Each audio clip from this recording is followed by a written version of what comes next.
what should people be looking for in terms of red flags? Matthew, maybe you want to start with this one. Where do you think some of those top things are that women should be looking out for when it comes to red flags in our romantic relationships? I think, to me, the ultimate, or perhaps not the ultimate, certainly one of them, the biggest red flags, is someone who can't say sorry.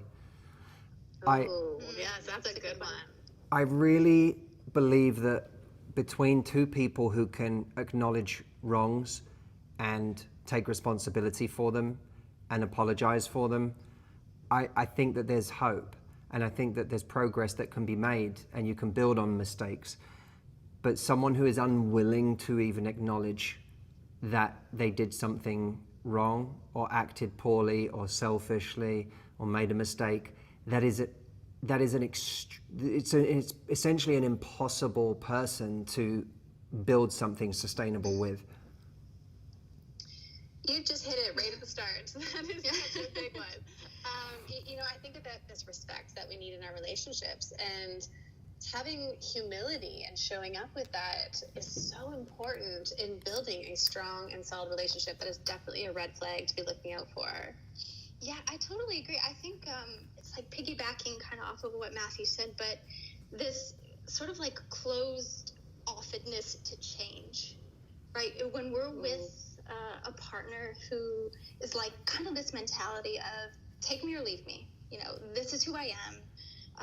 Don't try to change me type of perspective can be such a massive red flag, because when they can't see that we're all flawed in some way, there's always room to grow, and then they're resistant to the idea of change. It makes it really difficult to be in a relationship with somebody like that. I think something I see a lot in clients that I work with is something I call crazy making. That's a massive red flag, and it's essentially just inconsistency. Somebody says they're going to do one thing and they do something completely different. And a lot of times then you end up confronting this person and they have this way of kind of flipping it back on you, or making you feel like you're making a big deal out of nothing. And this can really start to make you feel like you're absolutely losing your mind in your relationship. Yeah, Go ahead, Matthew.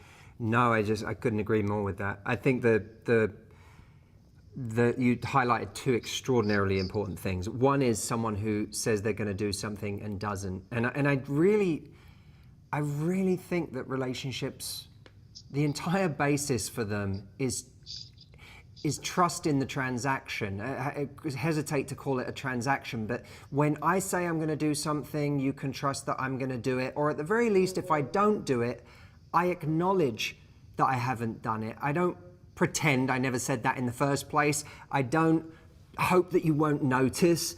Or if it turns out I just really did forget, I apologize for that. But the consistency between what I say I'm going to do and doing it is absolutely huge to any kind of relationship, and the trust that gets built within it. And Morgan, I really agree with that.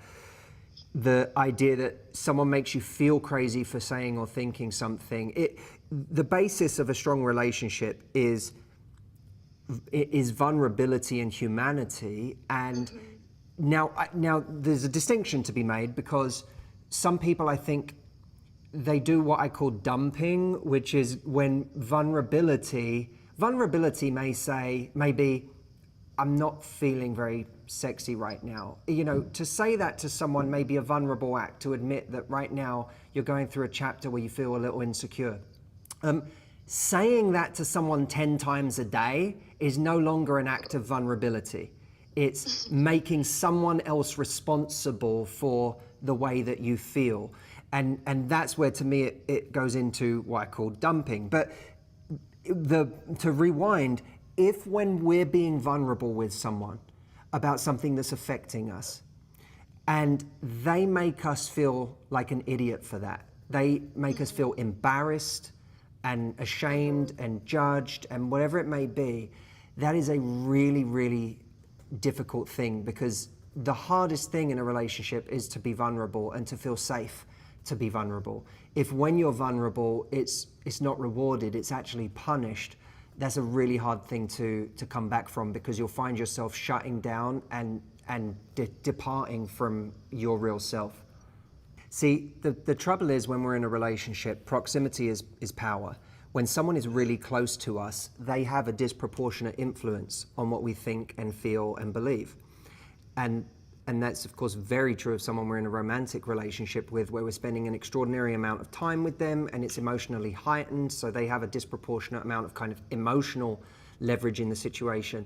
So the thing that a lot of people experience, and I've certainly experienced it in my relationships, is bringing something up that you feel vulnerable about and maybe even ashamed about or embarrassed about. And in some sense, being vulnerable is a very difficult thing, because when you are vulnerable, it can feel like you're giving up your power.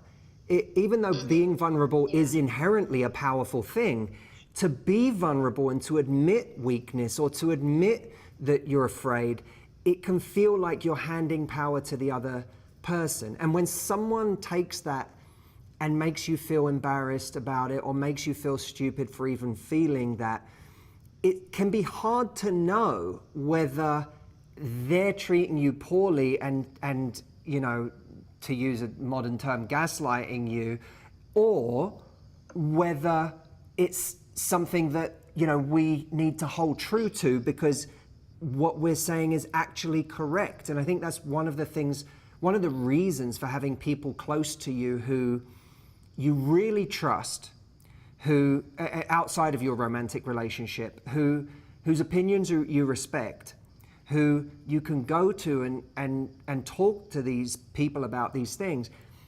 It's extremely important, as long as you know they're not going to tell you what you want to hear, but tell you the truth. It's very, very important, because it gives you a perspective outside of yourself that you're talking about, Morgan, that is actually sometimes very hard to get when you're in it.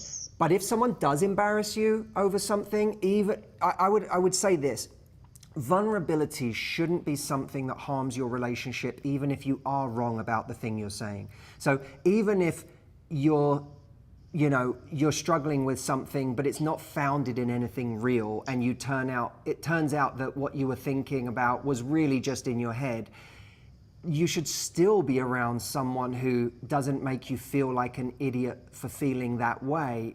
Someone who helps correct your thinking and helps you understand that where it's coming from isn't a rational place or a place that's founded in any logic, but at the same time doesn't make you feel ashamed for saying something in the first place.